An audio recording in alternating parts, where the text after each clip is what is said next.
Are going to go ahead and get started this morning. My name is Casey Matthews. I am here with the Tennessee Coalition to End Domestic and Sexual Violence, and our webinar this morning is about Title IX and collaboration. We actually have a guest presenter this morning, Dr. Helen Eigenberg from the University of Tennessee at Chattanooga will actually be leading the presentation. We were very grateful for her being here and partnering with us on this. Just a couple of things. The slides for the webinar are available under the Handouts tab on your on the toolbar that you have for the webinar. So feel free to go in there and download those handouts.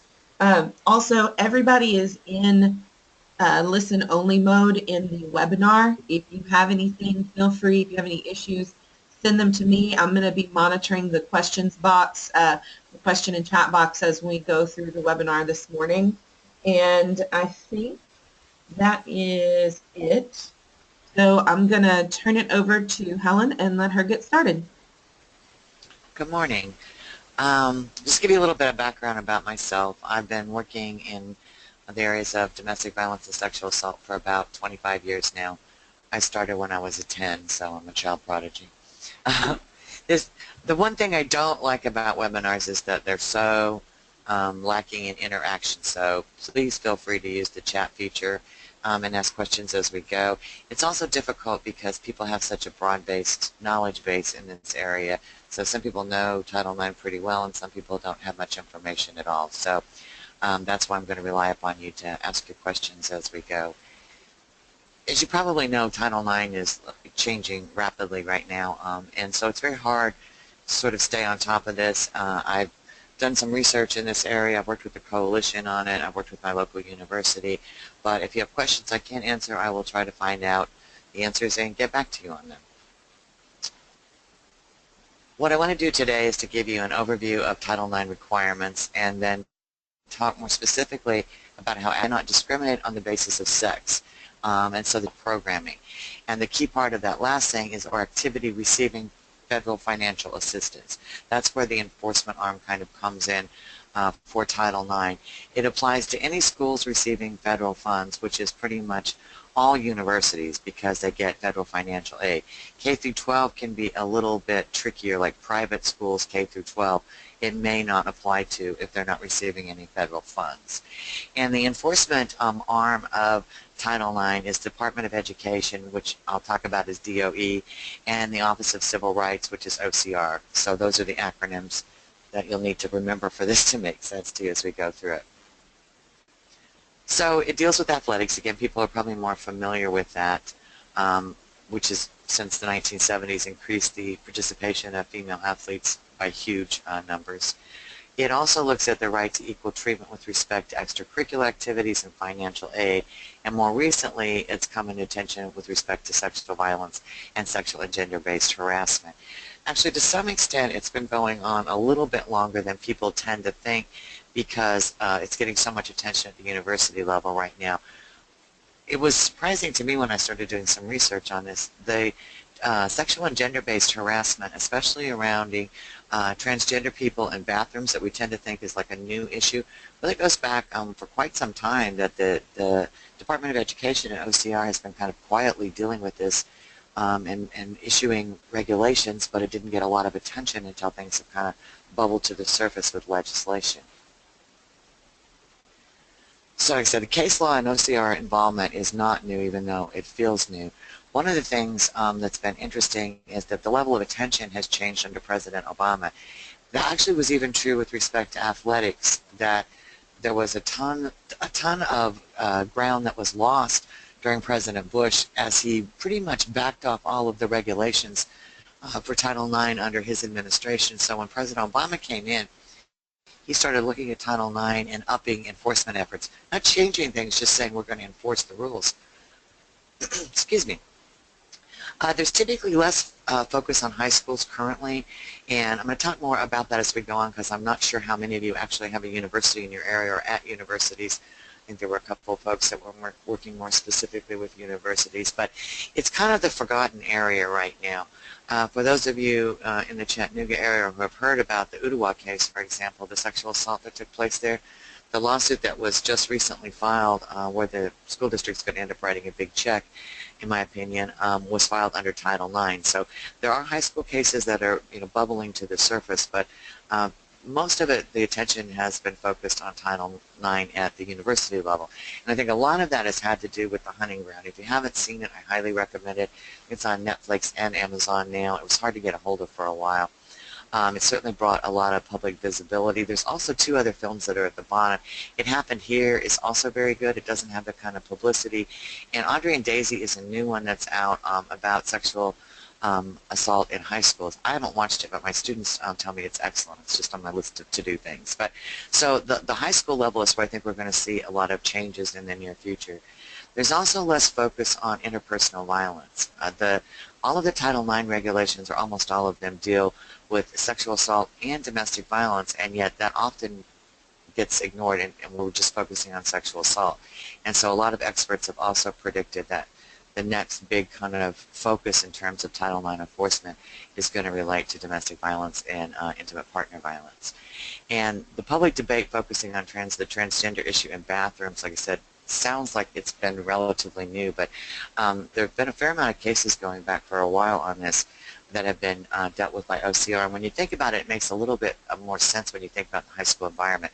Most of these haven't really dealt with bathrooms. They've dealt with PE classes and opportunities for changing rooms. And ironically, if you go look at some of these cases, people have gone out of their way not to be accommodating.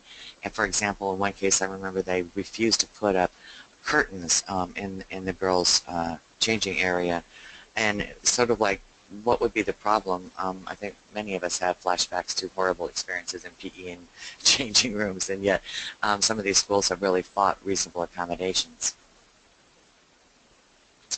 I'm not going to go over this in a lot of detail, but what you can see, there's a much longer history, but this is the recent history of kind of what's going on with Title IX. 2010, Department of Education and the OCR issued a Dear Colleague letter on sexual harassment and bullying, and most of that, again, dealt with the high school level and tried to clarify the difference between kind of traditional bullying and gender-based bullying, and especially gender-based bullying around gender orientation or sexual orientation. And a lot of that kind of went unnoticed until more recently. The Dear Colleague letter, again, because it's gotten more attention of late, seems like it's something very new, but this is something they've done for decades. It's just what they call their policy guidance. One of the questions is whether Dear Colleague letters have binding effect in terms of the law, because it's interpretation of a federal regulation, not actually like a law that's been passed. And so even though they can be quite specific, some people are arguing they don't have the power of law or policy enforcement that sometimes is given to them.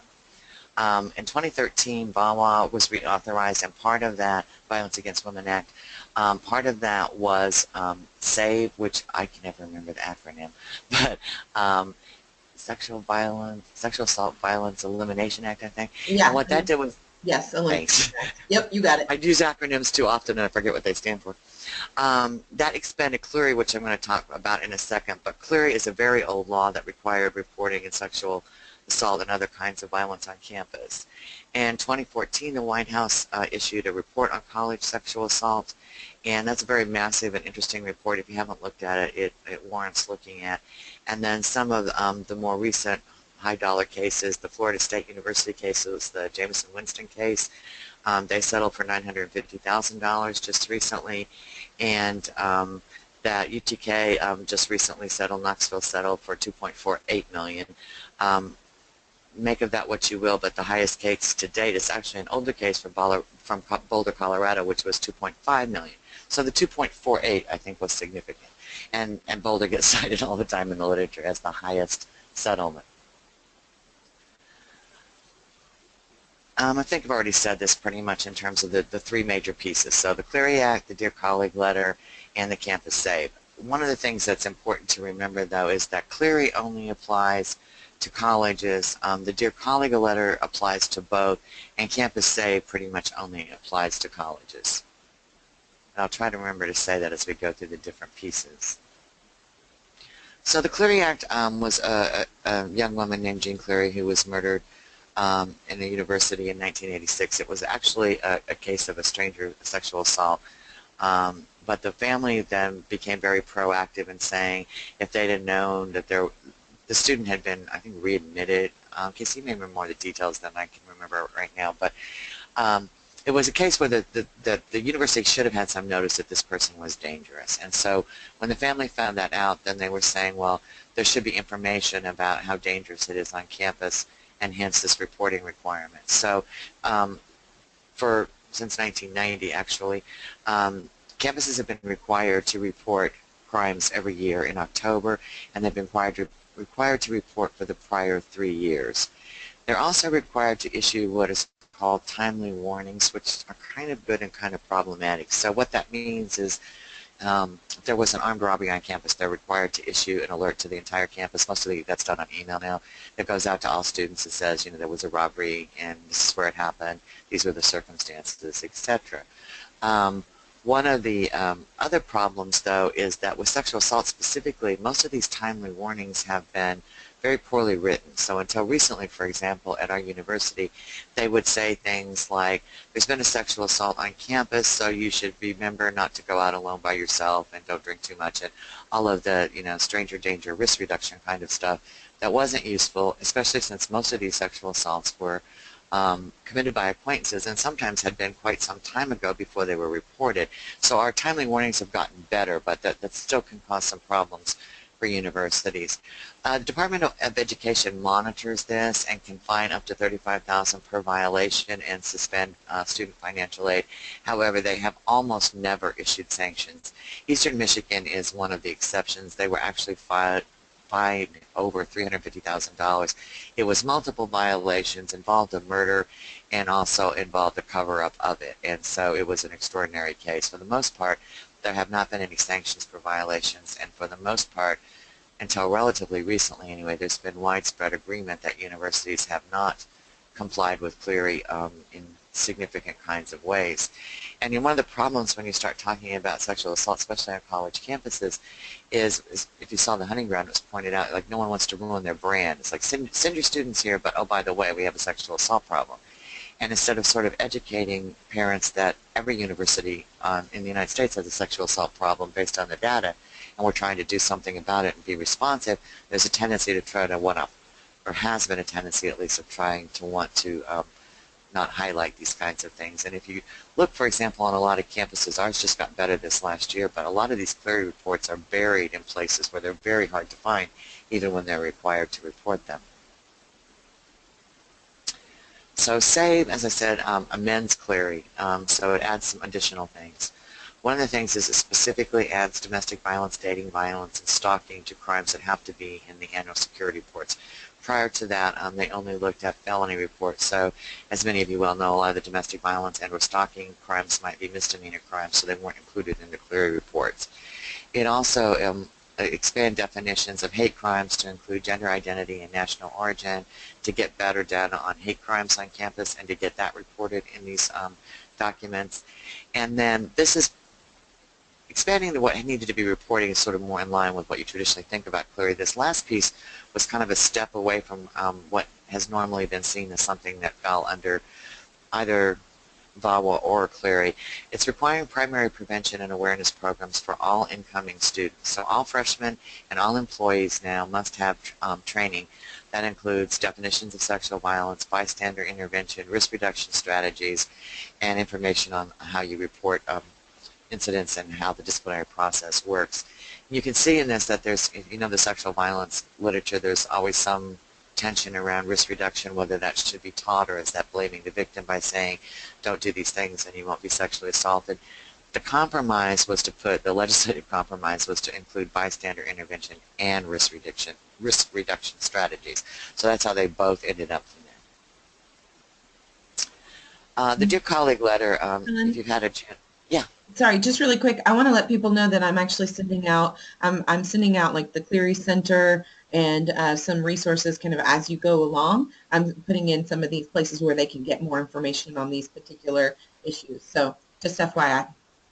Thanks, and I'm not sure, that's great because I'm not sure when you download the PDF PowerPoints, there's some of this is embedded in here, but I don't know how all that works in a PDF. I should know that, but I don't. So that's great. Okay, cool. Thanks. The Dear Colleague letter, my recollection is it's like 11 pages, single space. It's incredibly long and complex and detailed. So I'm just going to go over some of the major points that it covered. One of the things that it did is talked about that there was a national, what they called call to action, saying if you look at the statistics surrounding sexual violence, that clearly the rates are incredibly high. For example, on college campus, the most reliable data, and this goes back for 20 years, of different data sets and different methodologies, is about 1 in 4 or 1 in 5 college women are victim of an attempted or completed sexual assault. And yet there continues to be and has been going on ongoing backlash for 20, 25 years saying, well, that data is biased and this is why. But if anybody's interested in looking at data, I have a couple articles on this. That the data is remarkably consistent and goes back for decades to establish that figure. So what it said is this is one of the reasons why we need to take this so seriously and take this action. And so then looked at providing guidance regarding student-on-student sexual violence. For the most part, it doesn't deal with teacher-on-student. Because most of that would fall under sexual harassment or child sexual assault statutes or some other process. So I'm going to say it doesn't look at it all, but mostly it's student-on-student, which has largely been ignored. And kind of a quick aside about the student-on-student issue, it's one of the things that's come out in the Udawa case. I mean, if you looked at the sexual assault statutes, you know, for high school students, reporting is pretty much mandatory in pretty much any circumstance. With dating violence, it's less clear, and I've tried to get clarification even from the Attorney General at the state level. And because the statutes sort of contradict themselves, they say, well, you're required to report it if you know about it, if it's a guardian or someone in a guardian's position. So student-on-student dating violence is not so clear under state law and needs some work in my opinion. One of the things, and this will probably be a starting place in terms of advocacy, is that all schools must have a Title IX coordinator. That's actually been in place for a long time, for at least a decade or more, but it hasn't gotten the emphasis that it's getting more of late. And particularly at the high school level, that if you try to find out who a Title IX coordinator is, it can be difficult just to find out who it is, and lots of times it's someone who just had it added on to some other job that they already have. It's often somebody at the system level, not at every specific school. Universities, by and large, due to some of the lawsuits and more attention, have I think, pretty much finally complied with this. They also have to have, all schools have to have a published policy on sexual discrimination. Again, I think and by sexual discrimination I mean Title IX issues. I think at the high school level you'd be hard pressed to find these in many ways. If they have them, they're probably not widely published and disseminated. And even the ones at the university level, while they might be widely available, I think ours is like 63 pages long. I always ask the students when I teach, you know, how useful is a 63-page policy? And they just laugh because they're like, we're not reading 63 pages to find out what to do to report a sexual assault. And I'll talk about this more in a little bit, but part of the problem is because the attorneys have taken over this process. They also have to have a grievance procedure for students to file complaints, so how they file and then how they can go up the food chain if they don't get adequate relief in their opinion. Every complainant has the right to present his or her case and equal opportunity in all areas of procedure. And what that means is that the process has to be parallel, and it doesn't really spell out in all of the ways what the process has to look like. But it's saying, for example, if both the accused perpetrator, if the accused perpetrator has the right under the policy to have witnesses and call witnesses, then that's true for the victim. In prior cases or prior incidents, it was more common for the perpetrator to have lots of opportunities in the process and the victim to have none, and sometimes not even being aware of the outcome of a decision, so that this is sort of equaling the playing field. And along those same lines, requiring prompt and impartial investigation and resolution, they say 60 calendar days in most instances. Again, it's not a hard and fast rule, but they recommend that. And part of that has to do with situations where universities have clearly drawn out the process. One could arguably say on purpose. If you look at the Jameson Winston case in Florida State, they refused to investigate for over a year until the football team had won the national championship and he had won the Heisman. Or in cases where students have been actually disciplined after graduation. So it's saying, no, this can't go on for months and or years. This also is particularly important for advocates, is that it says the university or the high school must take steps to protect the complainant, including interim measures. So, for example, on a university, if the accused perpetrator and the victim are in the same dorm, changing dorm assignments, changing course assignments, in some bigger universities, changing dining hall assignments, asking professors to give extended time to complete assignments if someone's still in PTSD kind of mode. So that's a way to be very useful to a survivor, is to step in and to make sure that the school understands that they're required to try to take interim measures whenever possible. I'm not going to go into the next one a lot, but there's a lot written on this if you're interested. It gets kind of legalese. But that's a word. But what it did is it required that the standard of proof in all universities and high schools be the preponderance of evidence. Some schools were using beyond a reasonable doubt, which is the standard of evidence required in a criminal case. Preponderance of evidence is more likely than not, and the standard used in everything in the system but a criminal case. And so it's saying that there's no reason why university disciplinary hearings or high school disciplinary hearings should have a higher burden of proof than civil lawsuits or protective orders or other kinds of important things where this is the standard of evidence. Both parties have to be notified in writing about the outcome. Again, that had been an ongoing problem. Complainants have to be protected from retaliation. We've seen this in suits that have come forward where the victim is harassed by the perpetrator's friends, or it's made, the situation is made very well known across campus, and then there's fallout from the entire student body. And that this last one seems sort of sad that they even had to say this, but the people who are adjudicating these hearings must have training, and annual. So to understand remedies, there's two different ways that one can do something under Title IX. One is actually filing a lawsuit in federal court. And you don't have to go through any sort of internal process such as an OCR complaint to go to federal court. And if you go to federal court, there are punitive and other damages available. So for example, the Knoxville case that was just settled out of court, that was filed directly in federal court, that involved football players. And more recently, as I said, the Ottawa case, that has been filed in federal court. An interesting thing about the Ottawa case, again, because the actions by, I guess I should say alleged actions by the school board, were so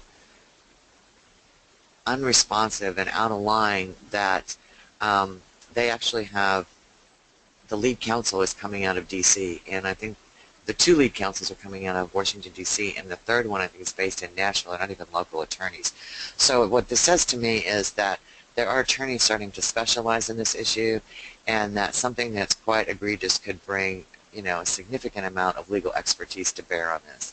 And if you think about Knoxville settling for $2.48 million, these are not inconsequential settlements, and there's not a limit based on the amount of damages that can be awarded.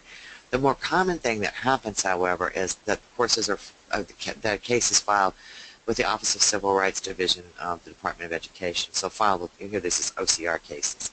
And that's because it doesn't require an attorney, and student can actually get a form. And some of these resources that are listed at the end of the slides will actually tell students, here's how you can file your own OCR complaint. So what you saw in The Hunting Ground, if you saw that film, is that students learned how to file these cases and were very proactive in doing so. The problem is that the only remedies are changes in policies and procedures or withdrawal of federal funds, which has never happened today. So there are no punitive damages or fines or other remedies for victims, and because these cases typically take 3 to 4 years to even be investigated, for the most part, usually the students have filed that have already graduated or went to another university. But nonetheless, it is a way to get systemic change in universities, and is the most common way that these cases are proceeding. Just to give you a sense of the OCR cases, it's almost like watching a ticker tape of something. It's hard to keep up with the numbers. They're being filed so quickly. So as of 2016, 282 colleges and 74 school districts are currently involved in investigations, including I know that both Knoxville and Chattanooga have cases, and some of the other universities around the state may have cases. I'm just not aware of that. And as you can see, most of them to date, 65% result in resolution agreements where people agree to change policies and so on. And like I said, the problem is the backlog, where on average it takes, it's pretty much down to 3 years now. This slide says 4 years, but they've got it down to 3 years by hiring a few more investigators.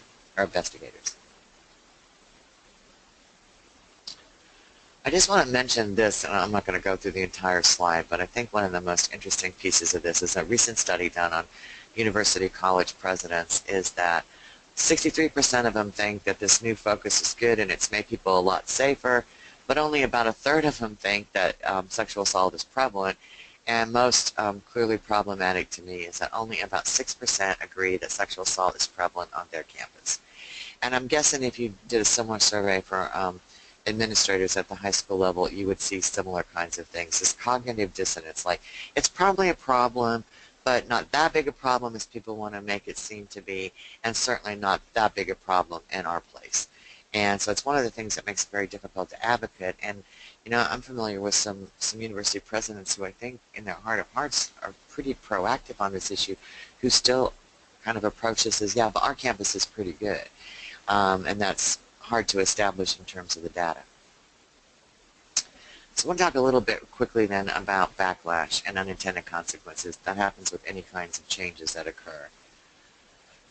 The one that disturbs me the most, probably because it's more personally related to what I do, but are reporting and confidentiality issues. What has happened is in that virtually anybody who's written a policy, this is true at most universities, and I would suspect in the high schools that have actually written policies, is it has made everybody a mandatory reporter of everything, so that no one is allowed to keep things confidential for the most part, and you don't have discretion over if somebody comes and tells you something happened. Say a high school student tells you something where mandatory reporting laws would be more likely to kick in, but they tell you something that happened years ago that wouldn't be actionable, and they beg you to keep it to yourself. You're not allowed to do that, probably under state law, and certainly now at the university level, you're not allowed to do that by policy. So, I teach violence against women. Historically, I've had students come and talk to me about this a lot, and now I have to tell them that if they tell me anything, I'm going to have to tell the university officials. We're supposed to try to keep it confidential, but I cannot guarantee them that they will, so that they lose control over the outcome in ways that are similar to the criminal court. So the irony is that, policies that may be passed to actually improve reporting may actually in the long run inhibit it. There's also a lot of focus then on, is the student disciplinary process better than the criminal justice system? And again, this mostly only applies to the college level, so I'm going to go through it more quickly because it isn't as broad as covering high schools as well. But, a lot of students at the college level prefer the university process because it's less formal, that it's less burden of proof, they don't have the same rules of evidence, and really often if a student is going to report at the university level, what they just want is to feel safer, is not to have to see their perpetrator, is to have something done, but that may not be up for the full-fledged criminal justice system process. There's also, at some universities, they will make an argument that they can't take any action unless a criminal action has been completed. So if both are happening, they'll say, well, we can't do anything with this respect because it would contaminate the criminal process if we actually did our investigation. Pretty much the Title IX legislature, or the Title IX Dear Colleague letter is pretty clear that that's not the case. So it's a way that universities sometimes will delay doing anything themselves if they're saying, well, a criminal justice action is being pursued, and so we don't want to contaminate that process, and as you well know, that could take years as well. So students need to know they have the right to file both, and that sometimes people try to argue that this is double jeopardy, which is a very bizarre legal argument. It's administrative conduct versus criminal process. So just like you could do something at your job and be fired because it was unethical and violated rules, but if you embezzled, you also could have criminal charges filed against you. So those two things are two separate processes. Some of the backlash that's occurred also has been lawsuits by the accused. One of the things that we see happening is they're just starting to work their way through the courts, so we're not clear how likely they are to be successful. A lot of them have focused on the burden of proof. I don't think those have much of a chance of winning based on legal precedent. Some of them have argued that they have not had due process rights, and there's just this month been a DOE resolution against a university that addressed that.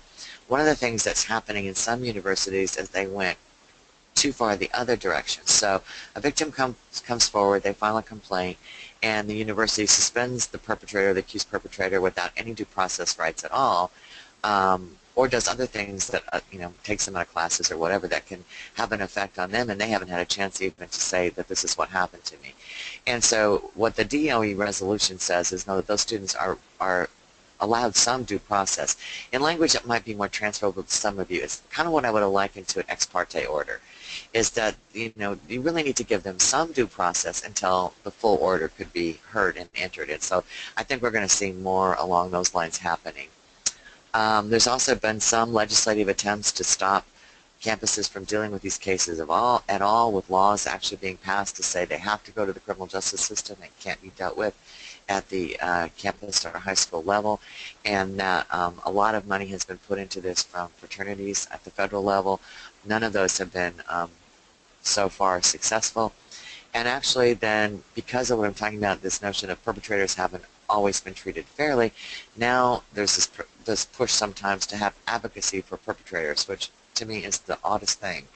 But some universities are looking at doing this, saying, well, the perpetrator needs an advocate because the victim has an advocate. And it's like, well, if you don't have sufficient evidence to pursue a disciplinary process, then you wouldn't pursue it. So why would they also then need an advocate from the system, not like a attorney or a friend or whatever, but why would the school system then provide them with an advocate? Because you wouldn't pursue a case if you didn't have enough evidence.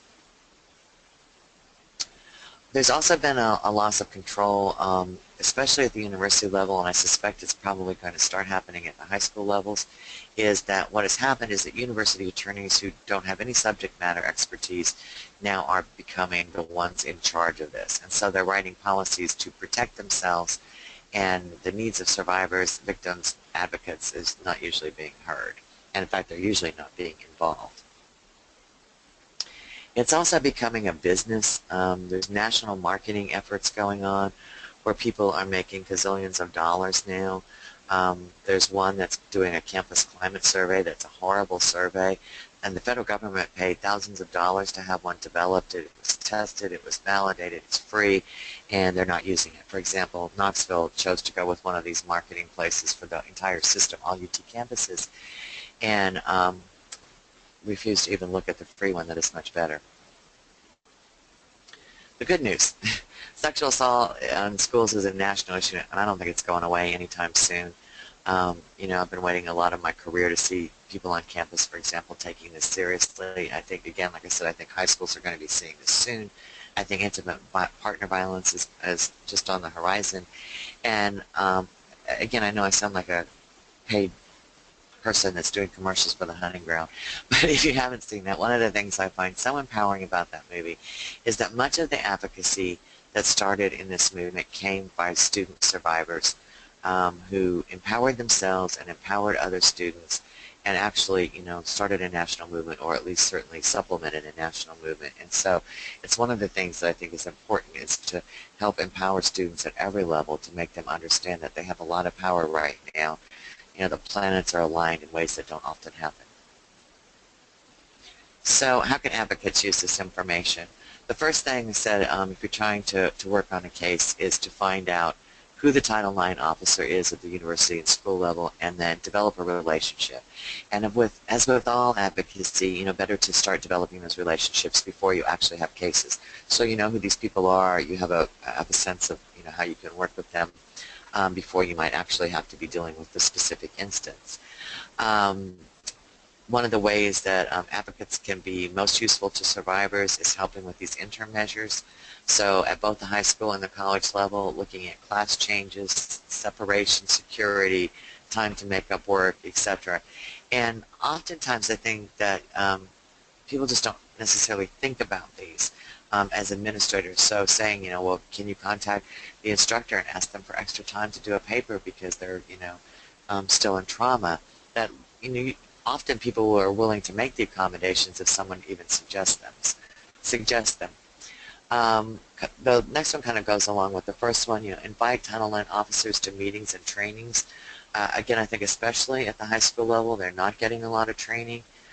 So involving them, even in your just general sexual assault awareness training, is that one of the things that we've seen nationally with Title IX officers is that many of them are attorneys who are getting the jobs, sometimes have experience and background in sexual assault and sometimes not, and at the high school level often having almost no background in sexual assault issues. So it will be very useful to start just getting them some basic information, and then being aware of national resources that are available as well. So I know Casey's posting some of these, and there's some of them in the slides as well, so that if you can't get assistance at the local level, knowing how you can help people be more aware of other resources.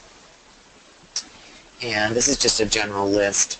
The Title IX compliance checklist is really hard to find, but very useful. The folks who actually originally published it was folks who defend universities, and then they took it down, but it's still on an indirect link somewhere, which I think is interesting. They're defending folks, and they took the compliance checklist offline. Obviously, they could charge for it. That's speculation. But there's also information here about specifically about high school level compliance, links to the different Dear Colleague letters. Know Your 9 is one of the best sites in terms of looking at general information and also how to file suits and so on. The Stop Sexual Assault in School link is specifically K through 12. And obviously there's always the coalition.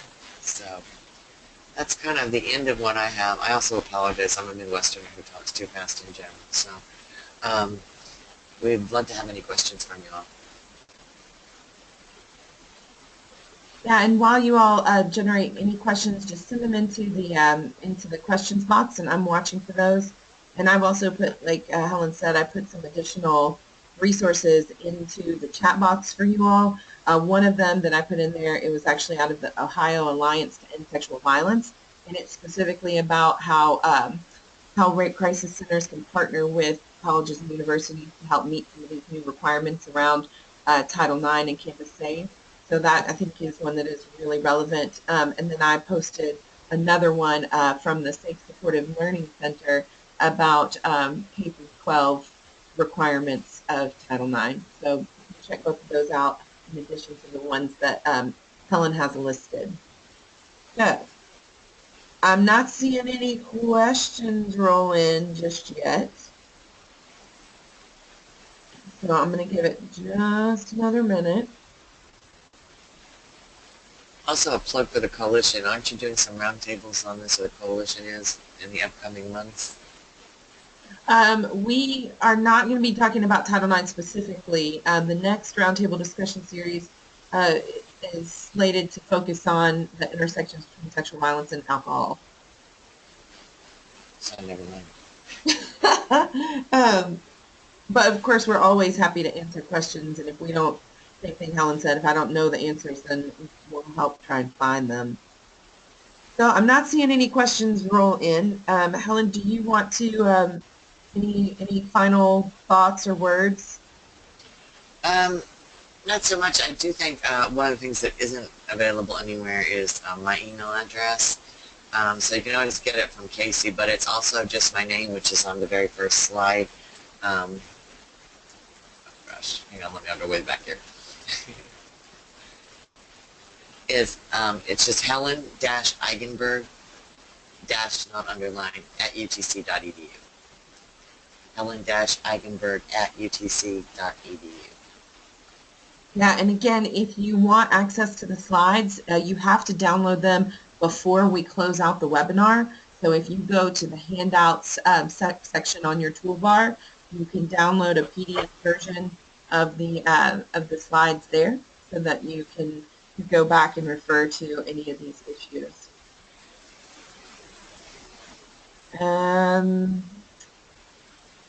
Double check one more thing. All right, I guess that's it, unless there's any last minute things or anything else anybody wants to add.